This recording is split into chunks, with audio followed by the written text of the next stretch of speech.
بسم اللہ الرحمن الرحیم. دوستوں ساتھیوں، ڈاکٹر شبیر چودھری کی طرف سے آپ سب کو السلام علیکم. Very good evening from London. آج جو میری مہمان ہیں ان کا تعلق بلوچستان سے ہے. And we are lucky to have professor Naila Qadri Baloch, جو کہ بلوچ پیپلز کے رائٹس کے لیے اسٹرگل کر رہی ہیں اور چیئر پرسن ہیں بلوچ پیپلز کانگریس کی. پروفیسر صاحبہ، ویلکم ٹو مائی شو.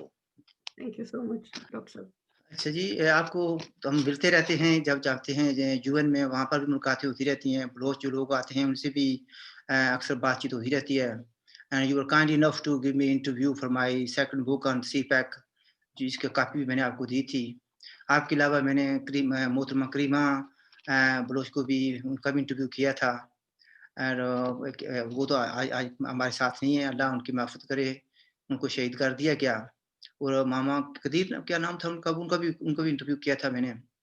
تو بڑے افسوس کی بات ہے کہ آپ کی اچھی کولیگ تھیں اور جنہوں نے پوری عمر اسٹرگل کیا بلوچ لوگوں کے حقوق کے لیے، ان کو شہید کر دیا گیا.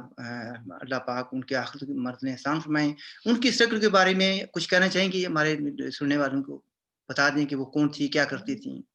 جی، کریمہ بلوچ جو تھیں وہ ان کو تھیں کہنا بھی بہت تکلیف دہ ہے. وہ ایک بہت ہی ریولوشنری، ایک انقلابی فیملی سے ان کا تعلق تھا. اور ان کے جو چچا ہیں واحد قمبر، وہ اس وقت بھی بلوچ جو ریزسٹنس موومنٹ ہے اس کے جو بڑے ہیں، چند ان میں سے ایک ہیں. اور وہ خود اپنی اسٹوڈنٹ لائف سے آج تک یہ اسٹرگل کر رہے ہیں. کریمہ کے ایک چچا ڈاکٹر خالد شہید ہوئے پاکستانی فوج کے ہاتھوں، اس کے ماموں ٹارچر ہو کے شہید ہوئے، ان کے کزن شہید ہوئے، بہت سارے ساتھی ان کے سامنے اٹھائے گئے اور جو شہید کر دیے گئے یا جو اب تک لاپتہ ہیں، جن میں زاہد کورد ہیں، زاہد دوست جو چیئرمین تھے یسوع آزاد کے. اس کے علاوہ جو ہے وہ شبیر ہیں، شبیر بلوچ، وہ ابھی تک مسنگ ہیں. یہ ان کے قریبی ساتھیوں میں سے تھے. اور ان کی اسٹرگل بہت ہی مشکل حالات میں، جہاں کہ آپ دیکھیں کہ آپ قدم گھر سے نکالتے ہیں، آپ کے سامنے جو ہیں وہ بھیانک وردیوں میں، بھیانک شکلوں میں وہ فوجی پھر رہے ہیں. اور کوئی بلوچستان میں ایسا نہیں ہے جسے پوچھا نہ جائے کہ کون ہو، کہاں جا رہے ہو. تو آپ اپنی عام زندگی کے لیے بھی بہت پریشان ہیں بلوچستان میں. تو پولیٹیکل سٹرگل تو ایسے ہے جیسے کہ ایسا یعنی گناہ کبیرہ ہے بلوچستان میں. اور اس میں کریمہ نے بہت بہادری سے سٹرگل کی. اور کریمہ کے ساتھ جو ہے وہ یوتھ کا جو جڑنا تھا وہ بہت اچھا رہا. اور پھر اس کے بعد حالات جب بہت خراب ہو گئے تو پھر انہوں نے باہر جانے کا فیصلہ کیا. وہ کینیڈا آ گئیں. اس وقت میں پہلے سے کینیڈا میں ہی تھی. جب وہ آئیں تو ان کے لیے وہاں بھی کینیڈا آنے کے بعد جب پاکستان کی ایجنسیوں کو پتہ چلا، تو یہاں بھی ہمارے لیے سچویشن ایسی نہیں ہے جیسی باہر سے نظر آتی ہے. ہمارے لیے ہر روز یہاں پہ وہ پرابلم کریٹ کرتے ہیں. تو اس میں ان کے ساتھ بھی وہی ہوا. اور سوال جواب، یہ الزامات اور سب کچھ. اور کافی بیچاری اس میں سہتی رہی ہیں، لیکن بڑی بہادری سے انہوں نے اس کا مقابلہ کیا. اور ابھی ان کی شہید ہونے سے میرا خیال ہے صرف 10 دن پہلے ان کو پی آر شپ ملی، بڑی مشکل سے. تو یہاں پر جو پاکستان کی ایجنسیاں ہیں انہوں نے یہاں بھی پیچھا نہیں چھوڑا. اور وہ اس میں آپ دیکھیں کہ آخر ان کو شہید کر دیا. یونائٹڈ نیشنز میں کریمہ آئیں اور وہاں بھی انہوں نے بہت خوبصورتی سے بلوچستان کے ایشوز کو پیش کیا. پروٹیسٹس میں ہمارے ساتھ، ہم ساتھ تھے. ایونٹس میں انہوں نے حصہ لیا، انٹروینشنز کی. اور ایک طرح سے اسٹرگل کا وہ ایک بہت ہی خوبصورت سمبل تھیں، ایک موٹیویشن کا سورس تھیں. اور لیکن یہ کہ ان کے ساتھ جو زیادتی اور ظلم کیا گیا، جس طریقے سے ان کو شہید کیا گیا، یہ ان کی عمر نہیں تھی، یہ ان کا जाने का वो नहीं था, वक़्त नहीं था। लेकिन ये कि हमारे बलूचों में तो जैसे ही हम यानी हम पैदा ही ऐसे लगता है जैसे इनके हाथों मरने के लिए होते हैं। वैसे जो अभी आपने बात की, देखिए करीमा को मैं खुद भी कई बार मिला यूएन में। बड़ी नफीस थी, बहुत ये मिलनसार थी, बड़े अच्छी तरीके से बात करती थी। वो इंस्पिरेशन थी। वो मैंने तो प्रोग्राम में कहा था, एक में शौकत कश्मीरी साहब के साथ प्रोग्राम किया था कि वो यानी बलोच स्ट्रगल की एक बड़ी आवाज़ थी, जिसको खामोश कर दिया गया। अल्लाह उनको जन्नत नसीब करे। अच्छा, कोई है अंदाज़ा आपको भी इसके पीछे कौन हो सकता है? अंदाज़ा क्या जी, हम साफ जानते हैं इसका आईएसआई के अलावा कोई भी नहीं है। पाकिस्तान की फ़ौज है और पाकिस्तान की रियासत है और पाकिस्तान की एजेंसियाँ हैं जिन्होंने ये किया है और थ्रेट्स थे, सिर्फ़ धमकियाँ देते थे। इसका सबूत तो नहीं है ना? जी? सबूत तो नहीं किसी तरह का भी अभी तक मिला तो नहीं है ना अभी? क्या हुआ है? देखिए, अब सबूत क्या है कि हम तो इस वक़्त उनके हाथों में है ना, जो खुद पाकिस्तान की बात इतना सुनते हैं। अ, पुलिस ने जब जब उनकी बॉडी, आप एक चीज़ को देखें ना, एक चीज़ होती है कि एक खातून जिनकी ज़िंदगी में रास्ते खुले हैं, वो पढ़ रही थी, वो अपनी एजुकेशन कंप्लीट कर रही थी, टोरंटो यूनिवर्सिटी से। उनकी शादी एक बहुत नफ़ीस इंसान से हुई जो खुद बलूच स्ट्रगल में लीडर हैं नौजवानों के और बीएनएम के लीडर हैं और उनकी स्ट्रगल में उनके साथ सपोर्ट करते हैं उनको। उनके अपने भाई उसी शहर में मौजूद थे, उनके दोस्त वहाँ मौजूद थे। उनकी जो ज़िंदगी थी करीमा की, वो स्ट्रगल कर रही थी और एक रिवॉल्यूशनरी को, एक इनकलाबी को अ, मुश्किल तरीन हालात में भी वो खुदकुशी नहीं करता। तो इन हालात में जब उनके लिए सारे दरवाज़े खुले थे, वो क्यों अपने को जाके पानी में फेंकेंगी? नहीं, ये तो दलील कुछ ठीक नहीं है भई। जी, उसने खुदकशी की देखिए, है।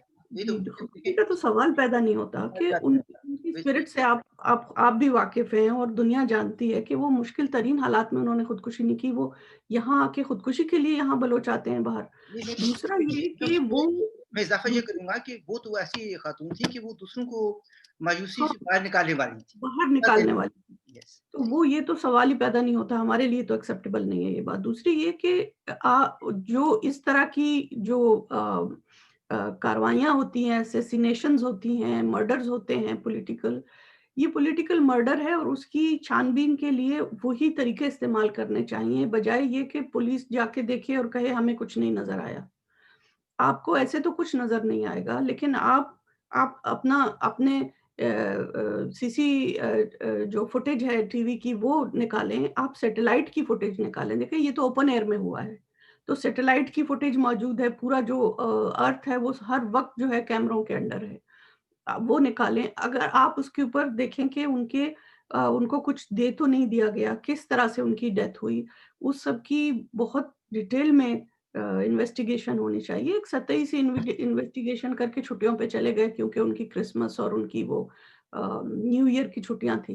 तो एक जो इमिग्रेंट लोग, फिर वो भी खातून, ज़ाहिर है कि इनके लिए वो इतनी अहमियत नहीं रखती, लेकिन हमने तो पूरी दुनिया में एहतजाज करके ये उन्हें बताया है कि अ, वो एक बहुत अहम खातून थीं और उनकी मौत को इतनी आसानी से आप लोग कवर नहीं कर सकते।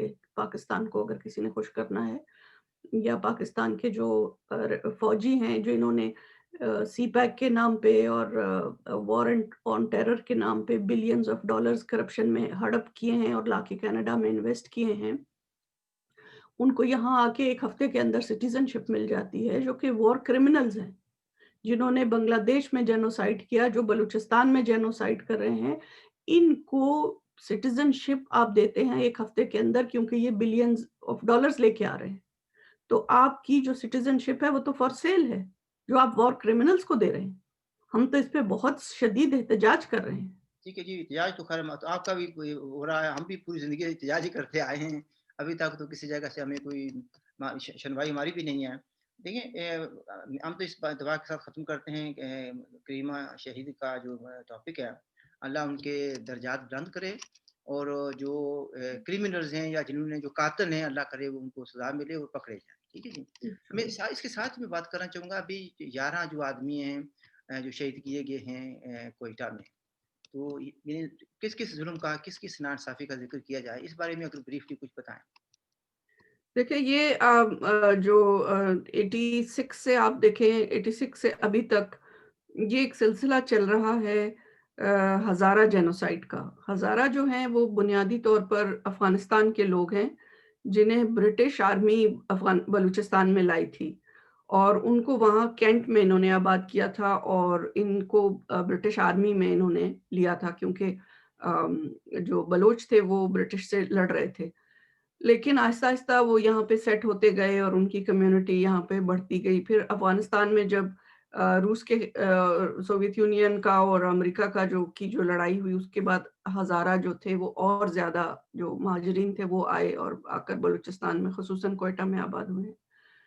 وہ لوگ جو ہیں وہ ان کو اس وقت ان کی اپنی لیڈرشپ یہ کہہ رہی ہے کہ یعنی یہ کہ وہ افغانستان میں جتنی بھی قومیں رہتی ہیں وہ بلوچوں کے ساتھ بہت قریبی رشتے رکھتی ہیں. یعنی پشتون ہوں یا تاجک ہوں یا ہزارہ ہوں یا ترکمن ہوں ازبک ہوں، ہم ان سب کے ساتھ ہمارے بہت گہرے رشتے ہیں. اب یہ لوگ جو ہیں اگر بلوچستان آئیں تو اس میں کوئی اتنا بڑا مسئلہ نہیں ہوتا. ہم لوگ ایک دوسرے کے ساتھ بڑی خوشی سے رہ سکتے ہیں کیونکہ یہ خود بھی قبائلی لوگ ہیں، یہ خود بھی بہت ہی سمجھنے والے لوگ ہیں، عزت دار لوگ ہیں اور ان کی طرح نہیں ہے جو اس وقت حکمرانی کر رہے ہیں. ہم تو ان کو پنجابی کہتے ہیں تو ہمارے کچھ اچھے پنجابی دوست ہیں جو ہندوستان میں رہتے ہیں وہ ناراض ہوتے ہیں کہ بھئی دیکھو پنجابی تو ہم بھی ہیں. ہم کہا بھئی اب ان کا کوئی اور نام رکھ لو، ہم انہیں کیا کہیں. تمہارا بھی تو قتل عام انہوں نے کیا تھا 47 میں، ٹرینیں جو خون سے بھر کے آتی اور جاتی تھی. ان کا کوئی اور نام رکھ لو، ہم انہیں کیا کہیں. اچھا تو یہ یہ لوگ ہمارا اور ہزارہ ہمارا بلوچ کیا تھا وجہ کیا اس کی کیا جی وجہ ان کو ٹارگٹ وجہ یہ ہے کہ اس وقت یہ جو 11 لوگ شہید کیے گئے ہیں، بالکل ہم تو انہیں شہید سمجھتے ہیں اور معصوم مزدور تھے اور اپنے اپنے گھروں کے واحد کفیل تھے. ایسے بھی تھے کہ جو 6 بہنوں کا ایک بھائی تھا اسے بھی مار دیا اور جس بے دردی سے ذبح کیا گیا ہے ان کو آپ اندازہ نہیں کر سکتے کہ انسانیت سے کیسے گرے ہوئے ہیں یہ لوگ. یہ پاکستانی ریاست خود ہے، یہ پاکستان کے فوجی ہیں، یہ اور کوئی بھی داعش نہیں ہے. داعش نے رسپانسبلٹی. داعش کیا ہے جی؟ داعش کیا ہے؟ داعش یہ خود ہے. یہ جو لشکر خراسان کہتے ہیں یہ خود ہے. یہ داعش جو کہتے ہیں یہ خود ہے. یہ جو طالبان کہتے ہیں یہ خود ہیں. یہ یہ خود یہ سب کام کر رہے ہیں اور انہوں نے ڈیتھ اسکواڈ بنائے ہوئے ہیں. داعش ان کا سول ڈیتھ اسکواڈ ہے پاکستان کی فوج کا. یہ جو لوگ انہوں نے شہید کیے اس کی بنیادی وجہ یہ تھی آپ بڑی جو باتیں کر رہی جس ہیں وقت نا پرابلم یہ ہے کہ میرے پاس کوئی ثبوت نہیں ہے. چلو جی ہم ایسا کرتے ہیں اس بات کو میں یہاں پر چھوڑتے ہوئے نا ہم ایسا ایک کرتے ہیں چیز کہ کو کمپلیٹ کر لیں. اگر میں ایک چیز کو اور آپ کے سامنے وہ کر دوں کہ یہ جو 11 ہزارہ برادری کے لوگوں کو، مزدوروں کو، کارکنوں کو شہید کیا گیا ہے، یہ ٹائمنگ اگر آپ نوٹ کریں تو یہ ہے کہ اس وقت جو بلوچ سول سوسائٹی تھی وہ ساری کی ساری کریمہ بلوچ کی شہادت پر باہر آ گئی تھی. پوری دنیا میں احتجاج ہو رہے تھے، پورا بلوچستان اٹھ کھڑا ہوا اور پوری دنیا میں جو ہے اس وقت پاکستان کی ریاست اور پاکستان کی خفیہ ایجنسیاں بدنام ہو رہی تھیں اور اس ساری سچویشن کو ڈائیورٹ کرنے کے لیے قربانی کا جو بلی کا بکرا ہوتا ہے وہ انہوں نے ان بیچاروں کو بنایا. اور خود ان کی لیڈرشپ یہ کہہ رہی ہے، اگر آپ ان کی لیڈرز کی تقریریں سنیں جو یہ جنازے کے اوپر جو یہ پروٹیسٹ کر رہے ہیں، اس میں انہوں نے کہا ہے کہ ہمیں بلی کا بکرا بنایا جا رہا ہے. آپ بلوچستان کے جو اصل ایشوز ہیں انہیں چھپانے کے لیے ہمیں مار رہے ہیں اور یہی حقیقت ہے. اس میں میں نے دیکھا کچھ یعنی نوجوانوں کی وہاں پر جو تصویریں بھی دیکھی ہیں، خوبصورت نوجوان تھے، جی معصوم چہرے بنے جو نظر آ رہا تھا کہ کتنے محنتی لوگ ہیں. ایک تو کوئی غالباً اسٹوڈنٹ تھا جس نے بڑے اچھے ہائی مارکس لیے تھے، نام مجھے یاد نہیں آ رہا اس کا. تو بڑے اس لحاظ سے دردناک کہانیاں ہیں. اچھا ایک بات یہ ہے کہ ابھی کہا جا رہا ہے کہ پاکستان کے وزیر اعظم صاحب جو جب یہ اپوزیشن لیڈر تھے اس کو تو کہا کرتے تھے جی جب یہ کوئی ہزارہ کو آج تو نہیں مارا جا رہا، پہلے سے مارا جا رہا ہے، کافی عرصے سے مارا جا رہا ہے، تو اس کو تو یہ کہا کرتے تھے جی وزیر اعظم کوئٹہ کیوں نہیں جاتے. اب سوال یہ پیدا ہوتا ہے کہ یہ کیوں نہیں جا رہے، اور کہتے ہیں جی کیا وزیر اعظم کے لیے سیکیورٹی ہے کا مسئلہ ہے وہاں پر. न्यूज़ीलैंड में इन्हें वो लोग मुसलमानों को मारा गया मस्जिद में, तो वहाँ की जो लेडी वज़ीर-ए-आज़म है, खातून है, वो किसी बहादुरी के साथ गई। लोगों को हौसला दिया, उनको गले मिली और उनको यकीन दिलाया कि आपकी हिफाज़त करना हमारा काम है, ये रियासत का काम है। रियासत का काम सिर्फ़ टैक्स कलेक्ट करना या लोगों को मारना नहीं है, हिफाज़त करना भी रियासत का काम है। तो ये क्या बात हुई कि इमरान साहब को ज़्यादा खतरा बैठा हो गया, तो वो बल्कि एक आदमी ने ये कहा जी कि वज़ीर-ए-आज़म हमारा बिज़ी आदमी है, इतना बेकार ही बैठा है कि वहाँ पर जनाज़े पढ़ जाए। यानी कितनी मैं समझता हूँ बेइज़्ज़ती है ये। देखिए, एक तो ये कि बलूचिस्तान में रहने वाले लोगों को कितनी अहमियत वो लोग देते हैं, इसका अंदाज़ा तो आपको है। दूसरी बात ये कि इमरान एक गैर सियासी आदमी है, उसको सियासत का कुछ अता-पता नहीं है। वो एक पपेट है फ़ौज का, जिसको लाके उन्होंने बिठाया हुआ है। और इस फ़ौज की ये जो कॉर्पोरेट आर्मी है, जो सिवाय डॉलर कमाने के किसी भी तरीके से इनको डॉलर मिलने चाहिए। इसके अलावा तो ये किसी उसके नहीं है, इनको ना लोगों की इज़्ज़त का पता है, ना इन्हें राइट्स का पता है। ये पाकिस्तान के कॉन्स्टिट्यूशन की इज़्ज़त नहीं करते, जो इनके मुल्क का कॉन्स्टिट्यूशन है, हमारा तो कहते नहीं हैं है। कागज़ का टुकड़ा उसका क्या जी, कागज़ का टुकड़ा है वह। जी, जी, ये यही कुछ है। इनके लिए डॉलर के अलावा सब कुछ कागज़ का टुकड़ा ही है। तो उनसे क्या उम्मीद रखी जा सकती है और वो आएँ भी तो क्या होगा? उनके आने से, मुनाफ़िकों के आने से क्या फ़र्क पड़ता है? बात ये है कि ये सिलसिला रुकना चाहिए। ये जो जेनोसाइड हो रहा है बलूच का, हज़ारा का, ये रुकना चाहिए। सिंधी अवाम के साथ जो ज़्यादतियाँ हो रही हैं, वो रुकनी चाहिए कि उनके लोग अपने प्यारों की उसके लिए जा रहे हैं, उनको रिलीज़ कराने के लिए मिसिंग पर्सन्स को, उनको पंजाब में दाखिले से रोकने पे, हमारी बच्चियों को इन्होंने जो है लाठीचार्ज किया, मारा उनको और सबको अरेस्ट कर लिया। इनाम अब्बासी को और सबको। ये जो रवैये हैं इनके पश्तूनों के साथ आप देखें, कश्मीरियों के साथ कश्मीरियों का ये सारे खज़ाने लूट रहे हैं, इनके जंगल काट रहे हैं, इनके दरियाओं के रुख मोड़ रहे हैं और कश्मीरियों के साथ जितनी ज़्यादती इस वक़्त पाकिस्तान कर रहा है, वहाँ मिलिटराइज़ेशन की हुई है। जो आम लोग हैं उनकी ज़िंदगियाँ हराम की हुई हैं। ये किसी को जीने नहीं दे रहे। ना पश्तून यहाँ पे महफ़ूज़ है, ना कश्मीरी महफ़ूज़ है, ना सिंधी, ना बलोच। हज़ारा की आप हालत देखें कि एक छोटी-सी कम्युनिटी है और उनके साथ ये जो ज़ुल्म कर रहे हैं और अ, कभी मज़हब की बुनियाद पे, कभी यानी बलूचिस्तान में कभी जब पूरे हिंदुस्तान में रॉयट्स हो रहे थे, हम हिंदुस्तान का हिस्सा नहीं हैं, हम एक अलग मुल्क थे तब भी। हमारे यहाँ कभी रॉयट्स नहीं हुए क्योंकि हमारे पास हिंदू, सिख सारी कम्युनिटीज़ रहती हैं और हम सोच भी नहीं सकते कि हम अपने भाइयों को, अपनी बहनों को किसी किसी भी नाम पे हम उनकी दिल आज़ारी कर सकते हैं। मुझे नहीं समझ आती ये किस तरह के लोग हैं। वैसे अगर मुझे इंसानी देखिए ना उनको चले जी किसी फ़िरके में ना डालें उन लोगों को, ये ना कहें कि वो फलाँ कबीले से थे या फलाँ मसलक के साथ थे इंसान है, उनको इंसान समझें और जो उनके इंसान है। लवाकिन हैं उनको भी इंसान समझें। आप देखें कि इस सर्दी में, इतनी सर्दी में वो लोग बाहर बैठे हुए एहतजाज कर रहे हैं। मैंने देखा है कि इस्लामाबाद में भी एहतजाज हो रहा है। वहाँ पर हम हमारे यहाँ जो लोग कुछ हैं हमारे दोस्त हैं जिनका ताल्लुक पाकिस्तानी ऑक्युपाइड कश्मीर या सो कॉल्ड आज़ाद कश्मीर से हैं, वो भी वहाँ पर गए to show solidarity with the people of Balochistan और जिन जो एहतजाज वहाँ पर कर रहे थे। तो यानी दुःख आता है कि इनको इंसान क्यों नहीं समझा जाता? नहीं, बात बात ये है कि देखें ये मफ़ाद की बात है, इंटरेस्ट की बात है।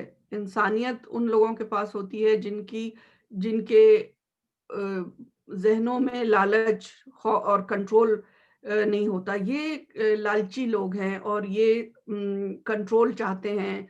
ये जो यहाँ की महकूम कौमें हैं या जो एनस्लेव की हुई कौमें हैं रियासत पाकिस्तान की फ़ौज के अंडर, ये इनके वसाइल को हज़म करना चाहती हैं और उसके लिए ये जो फ़ौज है वो सबसे बड़ी बेनिफिशियरी है।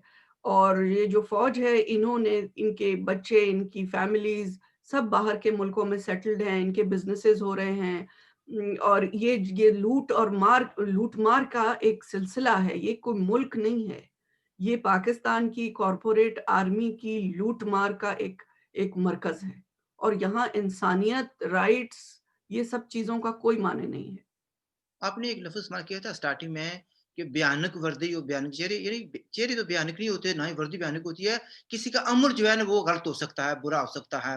उसको काबिल नफ़रत कह सकते हैं, यानी उसको। आप अगर बलोच की नज़र से देखें अच्छा, या बंगाली की नज़र से देखें, इतने भयानक हैं ये, इतने भयानक है ये वर्दी, इतनी बदशक्ल है ये वर्दी। खून लगा हुआ है, जिस वर्दी पे मेरी माँ का, मेरे बाप का, मेरे भाइयों, मेरी बहनों का खून लगा हुआ है, जो ये रेपिस्ट हैं, आप ये कैसे बदशक्ल नहीं है? इनसे ज़्यादा भयानक कोई नहीं। बहरहाल ये आपका भी हो सकता है। मैं चूँकि मैं देखता हूँ भई, मैं समझता हूँ कि इंसान की जो जो किरदार है ना उसका, उस गलत काम से, गलत किरदार से जो है ना उस पर एहतियाज होना चाहिए, उससे नफ़रत होनी चाहिए, ना कि इंसान से। Anyway let's move on. देखिए ये बात करते हैं आगे दूसरे टॉपिक पर।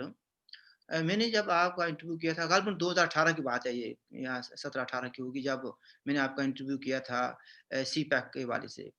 किताब तो मैंने आपको दी थी, शाया हो गई है। तो वैसे जी। बाय फॉर योर इन्फॉर्मेशन ये है कि मैं अभी एक और किताब लिख रहा हूँ। तो मैंने कल एक आर्टिकल लिखा बलूचिस्तान के हवाले से ही। भई चाइना कैसे किस तरीके से कर रहा है, और इंडिया के क्या मसाइल हैं, पाकिस्तान के क्या हैं। तो एक पाकिस्तानी साहब ने पढ़ा, तो मैंने नेट पर भेज दिया वैसे मैंने ना, आपने ब्लॉग में भी भेजा। तो उन 8 सफ़ात के इस आर्टिकल में, जिसमें मैंने हवाले भी दिए हैं, तो उनको सबसे बड़ा एतराज़ ये हुआ कि मैंने एक इंडियन ऑथर को कोट किया है। मेरा जुर्म ये है कि उनको पूरा आर्टिकल पसंद नहीं आया। ठीक है? मसलन ये कहाँ लिखा हुआ है कि जो इंडिया का कोई मुसन्निफ़ है, उसकी आप उसको कोट नहीं कर सकते। और वो भी इस हवाले से आया कि ग्वादर के हवाले से, ग्वादर जो है ना, ये खरीदा, ज़ाहिर है कि पाकिस्तान ने खरीदा 1958 में। ठीक है जी? अच्छा, और फिर मैंने उसने ये भी कहा, उस मुसन्निफ़ ने ये कहा कि पाकिस्तान को फ़रोख्त करने से पहले ओमान ने नेहरू को कहा था कि आप खरीद लें। उस वक़्त $1 मिलियन डॉलर की बात थी। पाकिस्तान ने 3 मिलियन में खरीदा था ना। तो मतलब ये कहने का कि इनका मायार ये है कि आप इतनी नफ़रत जो होती है ना, ये इनबिल्ट है। और ऐसे लोगों का आप मुकाबला किस तरीके से कर सकते हैं? लॉजिकली मुकाबला नहीं कर सकते। दलील के साथ मुकाबला नहीं कर सकते, इनके पास दलील नहीं है। अच्छा, मैं बात करना चाहूँगा सी पैक पर। इस तनाज़ुर में बात करना चाहता हूँ कि हम तो जो भी बात कहेंगे, वो कहेंगे जी ये इसमें ये ख़ामी है, वो ख़ामी है। तो आप सी पैक को कैसे। आपके सवाल से पहले सॉरी, आपके सवाल से पहले मैं आपने अभी ये जो रेफ़रेंस दिया मैं इस पे एक बात कर लूँ। ग्वादर कोई मिठाई नहीं है कि ओमान उसको बेचता है। ओमान का ग्वादर पे कोई राइट ही नहीं है। ग्वादर के एहसानात हैं ओमान की सल्तनत पे। गिफ्ट एज़ और अ गिफ्ट दिया गया था, आप ये मेरी मुझे पता बात है। सुनिए और इसको आप रिकॉर्ड में रखिए कि और आप इसे कोट भी कर सकते हैं। बलूचिस्तान में जब सल्तनत ओमान का जो सुल्तान था, वो उसके भाई ने उसकी सल्तनत छीन ली। वो बलूचिस्तान आया। हम लोग बिल्कुल आमने-सामने कश्तियों में हम एक-दूसरे के पास चले जाते हैं, हमारे रिश्ते हैं एक-दूसरे से। वो आया पनाह के लिए। तो बलूचिस्तान के जो किंग थे, जिन्हें हम खान कहते हैं, बलूचिस्तान के बादशाह ने ओमान के बादशाह को पनाह दी, ग्वादर के शहर की आमदन उसको दी और उसको अपना दामाद बनाया, अपनी बेटी दी और अपनी बेटी के अखराजात के लिए ग्वादर की आमदन, क्योंकि ग्वादर एक एक्टिव पोर्ट था हमेशा से, सदियों से। उसकी आमदन उसको दी गई ताकि जो हमारी जो प्रिंसेस थी, शहज़ादी थी, उसके और उसके बच्चों के अखराजात पूरे हों। उसके बाद बलूचों ने उस जो सुल्तान था उसके साथ मिलकर जाके हमला किया और उसकी सल्तनत वापस लेके उसको दी। इस वक़्त जो सल्तनत ओमान वाले हैं, ये हमारे भांजे हैं, बलूचों के बच्चे हैं। और ये ब्रिटिश की जो साज़िश है उसका शिकार हुए, जैसे कि हमारे बहुत सारे सरदार शिकार हुए, कि उनको ब्रिटिश ने एक तरीके से ये दिलाया कि तुम ग्वादर को अपनी मिल्कियत शो करो और उसके बाद जो है ताकि असल में ग्वादर पे ब्रिटिश का वो था। अभी भी आप वहाँ जाएँ तो ब्रिटिश ने वहाँ पर बाकायदा नेवी के पोस्ट्स बनाए हुए हैं। ब्रिटिश ने वहाँ पे बंकर्स बनाए हुए हैं। ब्रिटिश की बनाई हुई चीज़ें अगर आप ग्वादर जाके देखें, ब्रिटिश वहाँ 100 साल से निकलने की तैयारी में नहीं था। उसने वहाँ बड़ी कंस्ट्रक्शंस की हुई थी और वो ये चाह रहा था कि वो ओमान के किंग से मिलके इसके हकूक ले ले। जब ब्रिटिश को क्विट करना पड़ा इस पूरे बरे-सगीर से, तो उसके बाद पाकिस्तान उसका अगला नुमाइंदा था और उसने पाकिस्तान में के साथ जो बहुत बड़ी साजिश ये मिलकर की और ईरान के साथ कि बलूचिस्तान के जो हिस्से लीज़ पर ब्रिटिश ने हमसे लिए थे और वो लीज़ के मुताबिक ان کو بلوچستان کو واپس دینا تھا، لیکن انہوں نے اسٹینڈ اسٹل ایگریمنٹ کیا 11 اگست 1947 کو، اور اس میں لیاقت علی جناح اور بلوچستان کے جو کنگ تھے اور وہ سب کو بٹھا کے کہا کہ یہ ہم لوگ جا رہے ہیں، بلوچستان ایک سوورن کنٹری ہے، پاکستان اس کی سوورینٹی کو تسلیم کرتا ہے، یہ لکھا ہوا ہے، اور یہ جو علاقے ہیں جو یہ لیز کے تھے، یہ برٹش، یہ پاکستان اور بلوچستان کی دونوں ملکوں کے ہیڈ بیٹھ کے آپس میں بعد میں طے کر لیں گے۔ اس کو ایسے چھوڑ کے وہ نکل گئے اسٹینڈ سٹل کر کے، بجائے ہمیں دینے کے۔ اور اس کے بعد یہ گوادر کا ایک نیا ایشو شروع ہوا کہ جی گوادر ہم خریدتے ہیں، نہ گوادر عمان کا تھا، نہ عمان اس کو ثابت کر سکتا ہے کہ گوادر اس کا تھا، اور نہ پاکستان کو کسی کو پیسے دینے کی ضرورت تھی۔ اور پاکستان کے پاس پیسہ کہاں سے آیا؟ جناح کو سونے میں تولا ان کے پاس تھا کیا؟ اب ان کے پاس کیا ہے؟ یہ بھوکے ننگے پاکستانی جو کل تک لوگوں بنگالیوں پہ ہنستے تھے، ان کے دریاؤں میں گائیں چر رہی ہیں، یہ گندم لینے کے لیے بلوچستان آتے ہیں، جیسی ہماری گندم تیار ہوتی ہے NLC کے جو ہے وہ آ جاتے ہیں قافلے گندم لینے کے لیے۔ ان کے پاس تو کھانے کو کچھ نہیں ہے، گندم بھی ہماری کھاتے ہیں، گیس بھی بلوچستان سے جاتی ہے جس پہ یہ پکاتے ہیں۔ یہ سوائے قرضوں کے اور دنیا میں اپنے جو ان کے ایسٹس ہیں، یہ جو مذہبی ایکسٹریمسٹ ہیں، جو یہ درندے جو انہوں نے پالے ہوئے ہیں، اس کے علاوہ ان کے پاس کچھ نہیں ہے بیچنے کے لیے۔ یہ کرائے کے قاتل ہیں، اور بلوچستان کی زمین کے کسی حصے پہ کوئی اگر یہ دعویٰ کرتا ہے کہ کوئی مجھے بیچ رہا تھا اور میں نے نہیں خریدا، میں بالکل، یہ جو انڈین آتھرز ہیں ہم ان کی بھی مکمل مذمت کرتے ہیں۔ اگر بلوچستان کی سرزمین پر کسی کی بھی آنکھ ہے میلی، وہ کوئی بھی ہو، ہم اس کی آنکھیں نکالیں گے۔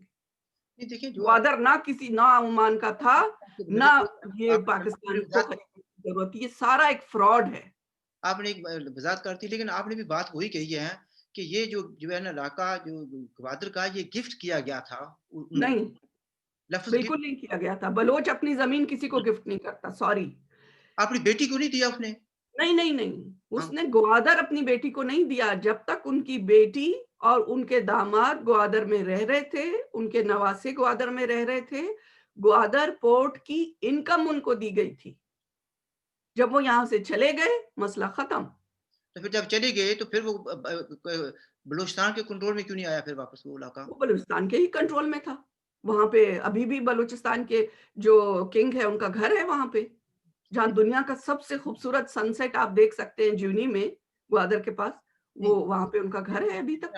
اب ٹاپک سے تھوڑا سا ہٹ گئے ہیں، لیکن چلو کوئی بات نہیں ہے، یہ یہ معلومات دیکھیں، بات یہ ہے کہ میں جب جاتی ہوں نا، گوگل کرتی ہوں، یہ ویکیپیڈیا میں جاتی ہوں، بہت وکٹ ہے، ہر جگہ جھوٹ لکھے ہوئے ہیں۔ بلوچستان کی تاریخ کو، بلوچستان کے جو ریالٹیز ہیں ان کو جس طریقے سے پیش کیا جا رہا ہے، جس میں بہت سارے فیکٹرز ہم دیکھ رہے ہیں جو اپنے انٹرسٹ کے حساب سے ہسٹری شو کرتے تو ہیں، آپ یہ اس سے انکار تو کرتی ہیں غلط۔ کہ آپ اس سے انکار کرتی ہیں کہ فیروز خان نون جو پاکستان کے وزیر اعظم تھے 1958 میں، انہوں نے سپٹمبر 1958 میں عمان سے خریدا، آپ اس سے انکار کرتی ہیں؟ وہ ایک فراڈ ہے، انہوں نے خریدا۔ آپ چلے جائیں، میں آپ کو کہتی ہوں، آپ چلے جائیں اور جہاں آپ کھڑے ہیں کسی دکان کے باہر، اور آپ کسی باہر اپنے جیسے کسی کلائنٹ سے کہیں کہ یہ دکان مجھ پہ بیچ دو، اور وہ آپ سے پیسے لے کے کہے یہ دکان تمہاری ہے، تو یہ ہو سکتا ہے؟ اس میں یہ ایک انگریز کا فراڈ ہے جس کو پاکستان نے اور عمان کے سلطان نے مل 1958 کر میں تو کیا ہے۔ بیچنا گیا تھا، دیکھیں یہ میں اس بات کو مان لیتا ہوں کہ یعنی جو برٹش چاہتے ہوئے پاکستان کو اپنا ایک لحاظ سے انورٹڈ کوما نمائندہ بنا گئے، یہ ہمارے انٹرسٹ کا خیال رکھے گا پاکستان، اس حد تک میں مانتا ہوں، لیکن 1958 میں پاکستان میں انگریز نہیں تھا۔ انگریز کے یہ کہہ سکتے ہیں کہ ہم درد ہو سکتے ہیں ان کے، یا ان کے جو سول سروس تھی برٹش کی، ان کے وہاں لوگ تھے، لیکن ہمدرد یہ کسی کے نہیں ہیں، یہ ان کے نوکر تھے۔ چلے نوکر کیا لیں، ٹھیک ہے، آپ کو کرنا چاہتی ہیں تو مطلب یہ کہنے کا ہے کہ پاکستان کے اس وقت کے جو وزیر اعظم تھے، انہوں نے ایک معاہدہ کیا عمان کے ساتھ، اور جس کے اس کے معاہدے کے نتیجے میں جو ہے نا گوادر اس معاہدے کی کوئی حیثیت نہیں ہے، یہ ہم اس معاہدے کو ایک فراڈ کے علاوہ کچھ نہیں سمجھتے۔ چلیے یہ آپ کا دیکھیں، بلوچستان کی سرزمین کا ایک انچ بھی نہ ہم کسی کو تحفے میں دیتے ہیں، اور نہ ہم کسی، یہ تو تماشے بنے ہوئے ہیں بھائی۔ भुट्टो ने बलूचिस्तान का एक बहुत बड़ा हिस्सा शाह को तोहफे में दे दिया। कश्मीर का एक टुकड़ा इन्होंने चीन को तोहफे में दे दिया। आपको कैसा लगता है? किसी को हक है कि आपकी सरजमीन कोई तोहफे में? नहीं, बिल्कुल। हमारे बादशाह ने, हमारे जो किंग थे, उन्होंने ग्वादर की आमदन, इनकम अपनी बेटी को और अपने दामाद को दी। उनके जाने के बाद हाँ, क्योंकि उनकी आर्मी में बलोच हैं और वो सबसे ज़्यादा अभी भी बलोचों की 30% वहाँ पे आबादी है और बलोचों के पास डुअल नेशनैलिटी है वहाँ की, हमारा आना-जाना डेली बेसिस पे रहता है, तो एक हमारा उनके साथ रिश्ता था। लेकिन ग्वादर के ऊपर किसी का ये हक कि मैं उसको बेच दूँ, एक बहुत बड़ी कॉन्स्पिरेसी हुई और हम इस कॉन्स्पिरेसी को पहले दिन से हमारे जो खान ऑफ कलात हैं, हम तो खान ऑफ कलात तो नहीं कह सकते, खान ऑफ बलूचिस्तान है। ये भी एक बहुत बड़ा फ्रॉड था कि बलूचिस्तान के किंग को खान ऑफ कलात का टाइटल देना ब्रिटिश ने शुरू किया ताकि उन्हें कलात तक महदूद करें। ऐसा नहीं है, बलोच कोई बेवारिस कौम नहीं है कि हमारी तारीख के साथ कोई भी उठे और खेलना शुरू कर दे।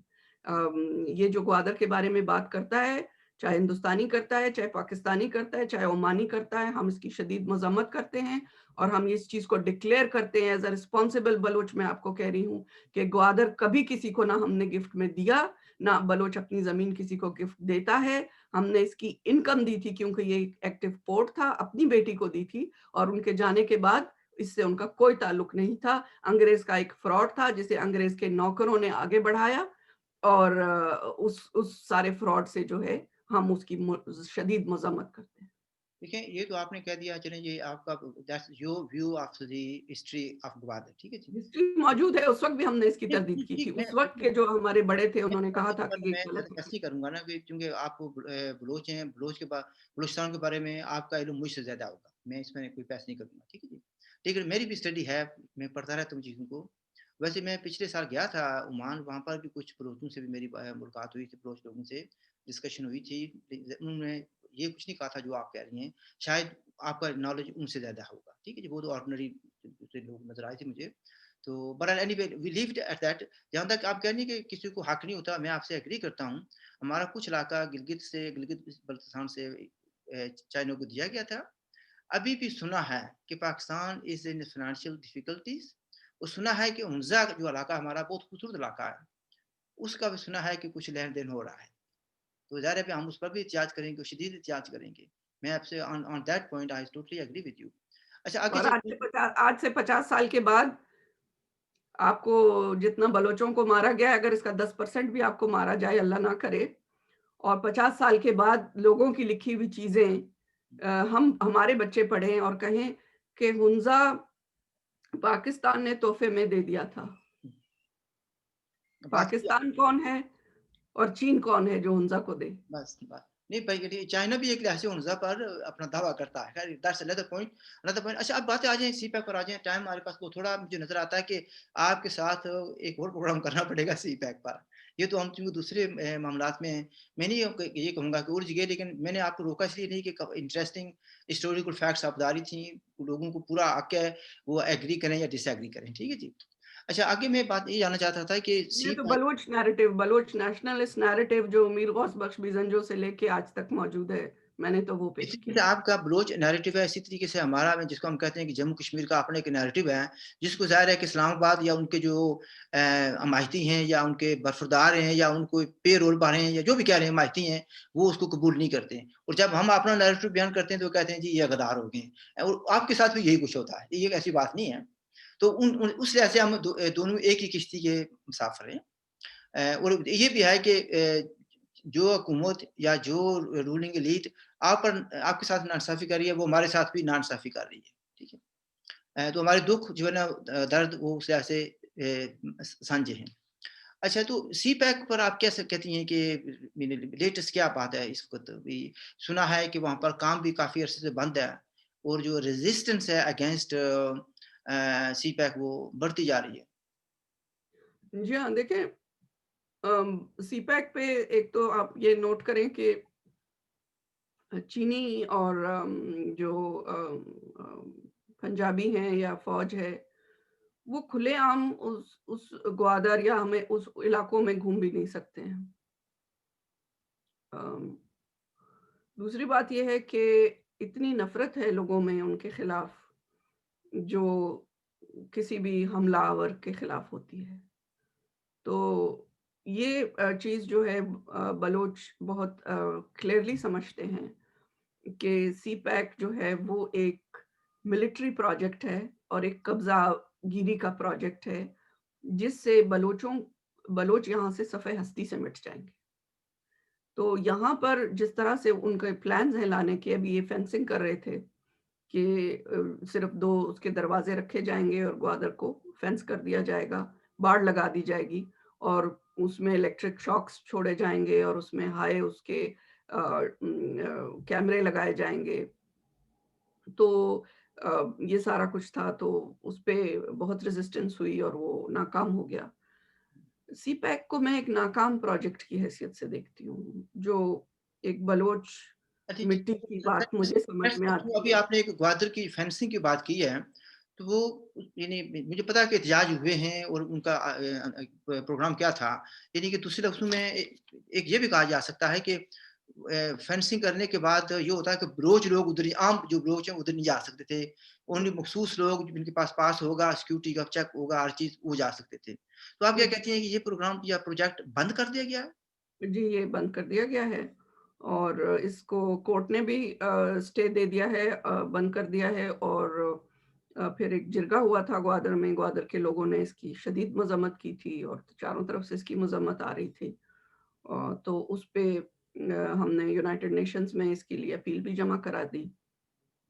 تو اس کے بعد یہ فی الحال بند کر دیا گیا ہے، فینسنگ نہیں ہو رہی. لیکن اس میں تو ان کا تو وہ تو کہتے ہیں کہ ٹھیک ہے بھائی، ہم اس لیے کہہ رہے تھے کہ سیکورٹی ریزنز ہیں. تو اب just because the court Islam of آباد کو کرو نا، اسلام آباد کو کرو، تمہاری سیکیورٹی تو ادھر ہے. جی ایچ کیو کو کرو فینسنگ.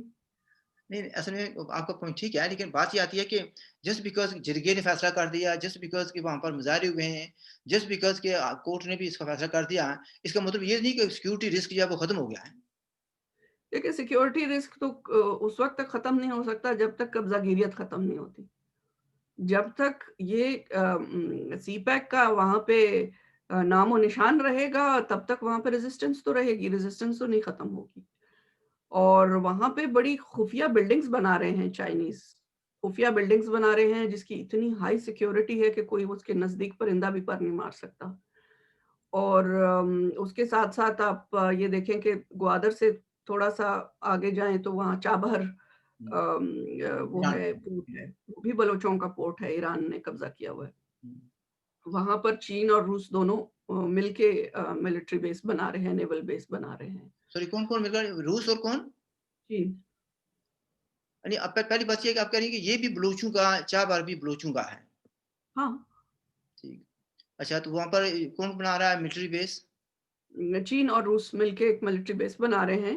ایک جگہ ہے چابہر کا جو پورٹ ہے اس کے قریب ہی ایک جگہ ہے، اس کو ہم سور چکیں ناوڑ کہتے ہیں، یعنی ریڈ لیک اور پنک لیک کہتے ہیں. اچھا ٹھیک ہے. تو ہمیں وہاں پہ یہ ملٹری بیس بنا رہے ہیں روس یہ اور بات ہے چین. نا کہ پہلے تو انڈیا کا بڑا رول تھا، اس کو ڈیولپ کر رہے تھے، تو اب کیا انڈیا کو سائڈ لائن کر دیا گیا ہے؟ انڈیا سے کہیں آپ کتھک ناچتے رہو. جی ہاں، انڈیا والوں سے کہو آپ کتھک ناچتے رہو، وہ لوگ لے گئے اڑا کے سب کچھ. وہ کتھک ناچ رہے ہیں، ان کا خیال ہے کہ بس ہم کبوتر کی طرح آنکھیں بند کر لیں گے تو بلی کو ہم نہیں دیکھیں گے تو بلی ہمیں بھی نہیں دیکھے گی. انڈیا کی جو اتنی سبمسو پالیسیز ہیں، انڈیا تو اٹھ کے ہی نہیں دے رہا. لوگ مر کھپ گئے، لوگ چیختے رہ گئے. ہماری کریمہ بیوی نے مودی کو بھائی کہہ کے راکھی بھیجی. وہ راکھی کیا، کریمہ کے شہادت پہ انہوں نے ایک سٹیٹمنٹ نہیں دیا. بنگلہ دیش میں لوگوں نے وہ نکالے کریمہ کی شہادت پہ پروٹیسٹ کیے. میں نے انڈیا میں کسی کو نہیں دیکھا کہ کسی پہ جوں بھی رینگی ہو. اتنے یہ لوگ جو ہیں اپنا کتھک ناچو، چابہر گیا تم سے، چین اور روس لے گیا. تو اس کی کیا وجہ ہو سکتی ہے؟ ابھی حالانکہ مودی کے اس وقت کے بیان تھے کہ بلوچستان کے حق میں، اور کہہ رہا تھا ہم یہ کریں گے وہ کریں گے، بڑے دعوے تھے. کچھ بھی نہیں کیا انہوں نے، بلکہ ان کے بیانوں سے یہ ہوا کہ اور زیادہ بلوچوں پہ جو پڑ رہی تھی اور زیادہ پڑی. not बोले आओ मोदी को बोलो आओ बचाए तुम्हें। मोदी तुम लोगों का क्या लगता है? मोदी की स्टेटमेंट से मोदी जी ने तो और ज़्यादा बलोचों के लिए मसाइल खड़े कर दिए और उसके बाद बिल्कुल इंडिया की पॉलिसीज़ में, इंडिया के जो और कुछ नहीं, यूनाइटेड नेशंस में तो आप बलोचों के लिए आवाज़ उठा सकते थे, वहाँ भी नहीं। और हमेशा आप ये देखें कि कॉम्प्रोमाइज़ कर लेते हैं ये लोग। लोग कहते हैं कि इन्होंने बांग्लादेश आज़ाद कराया, मुझे भी यही लगता था। तो जब मैं हिंदुस्तान गई और मैंने कहा कि आपने बांग्लादेश आज़ाद करवा दिया, तो आप बलूचिस्तान क्यों आज़ाद नहीं करवाते हो? बंगाली और बलोच और सिंधी और पश्तून, मुझे याद है हमारे घर में ये इनकी मीटिंग्स हुआ करती थी। हम बच्चे थे, बंगाली लीडर्स और पश्तून लीडर्स और सिंधी लीडर्स, ये सब बलोच लीडर्स के साथ इकट्ठे बैठते थे। मुझे अपने बचपन से याद है।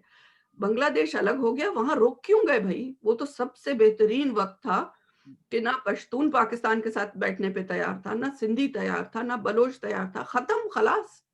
रुक क्यों गए? तो आप क्यों इंटरवेंशन नहीं करते हो? इसलिए कि हम इंडियन नहीं हैं, हमारा खून बहता है। बंगाली इंडियन थे ना, तो उनके लिए आपको तकलीफ हुई। बलोच इंडियन नहीं है, इसलिए आपको तकलीफ नहीं होती। लेकिन इल्ज़ाम ये लगता है जी, देखिए बात ये आती है कि पाकिस्तानी मौक़िफ़ जो नैरेटिव है वो यही है, और उनके जो हिमायती हैं वो भी यही कहते हैं जी कि बलूचिस्तान में अमन है, कोई मसला नहीं है। कुछ लोग जो हैं इंडिया की माँ पर वो प्रोपेगेंडा कर रहे हैं और लोगों को वर्गला रहे हैं, और आप जो बता रही हैं वो तो मुख़्तलिफ़ है। बिल्कुल जी, यही तो अजीब बात है ना, जब इन्होंने मेरे हस्बैंड को किडनैप किया पाकिस्तान की आर्मी ने और 2 साल इनको टॉर्चर किया। फिर चीफ जस्टिस जो थे वो मेरे वालिद के दोस्त थे और जो एमनेस्टी इंटरनेशनल थी उनकी उस वक़्त कोई सुनवाई और चीफ जस्टिस सुप्रीम कोर्ट की मिलके कुछ ऐसी सिचुएशन बनी कि ये इन्होंने छोड़ा। छोड़ के और ऐसे थे जैसे डेड बॉडी।